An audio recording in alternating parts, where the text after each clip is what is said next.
نماز کے پہلے رکن یعنی قیام کا بیان۔ قیام سے کیا مراد ہے؟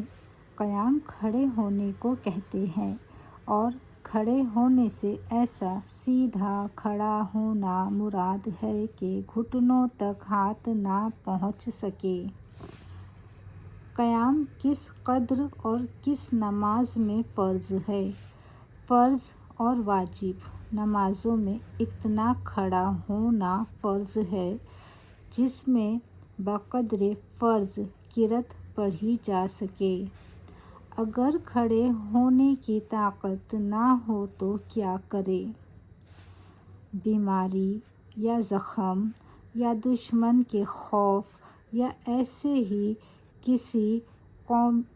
کسی کبھی عذر سے کھڑا نہ ہو سکے تو بیٹھ کر فرض اور واجب نمازیں پڑھنا جائز ہے۔ سوال: نفل نماز میں قیام کا کیا حکم ہے؟ جواب: نفل نماز میں قیام فرض نہیں۔ بلا عذر بھی بیٹھ کر نفل نماز پڑھنا جائز ہے، لیکن بلا عذر بیٹھ کر نفل نماز پڑھنے میں آدھا ثواب ملتا ہے۔ نماز کے دوسرے رکن قرأت کا بیان۔ قرأت سے کیا مراد ہے؟ قرأت قرآن مجید پڑھنے کو کہتے ہیں۔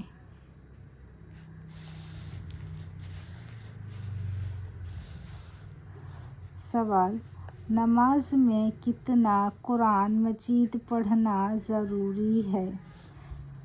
جواب: کم از کم ایک آیت پڑھنا فرض ہے اور سورہ فاتحہ پڑھنا واجب ہے، اور فرض کی پہلی 2 رکعتوں اور نماز وتر اور سنت اور نفل کی تمام رکعتوں میں سورہ فاتحہ کے بعد کوئی اور سورت یا بڑی ایک آیت یا چھوٹی 3 آیتیں پڑھنا بھی واجب ہے۔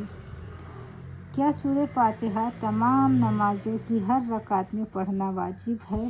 جواب: فرض نماز کی تیسری رکعت اور چوتھی رکعت کے علاوہ ہر نماز کی خواہ اور فرض نماز ہو یا واجب یا سنت یا نفل، ہر رکعت میں سورہ فاتحہ پڑھنا واجب ہے۔ سوال: اگر کسی کو ایک آیت بھی یاد نہ ہو تو کیا کرے؟ جواب: سبحان اللہ یا الحمدللہ بجائے قرأت کے پڑھ لے۔ یعنی کہ اگر کسی کو ایک آیت بھی یاد نہ ہو، جیسے کسی کو کچھ یاد نہیں ہے، کوئی بھی آیت یاد نہیں ہے، تو وہ کیا کرے؟ جواب: تو وہ سبحان اللہ یا الحمدللہ بجائے قرأت کے پڑھ لے، اور جلد سے جلد اس پر قرآن مجید سیکھنا اور یاد کرنا فرض ہے، تو وہ بس یہی نہ پڑھے کہ بس میں ہر رکعت میں سبحان اللہ الحمدللہ ایسا ہی پڑھتے رہوں، ایسا نہیں ہے۔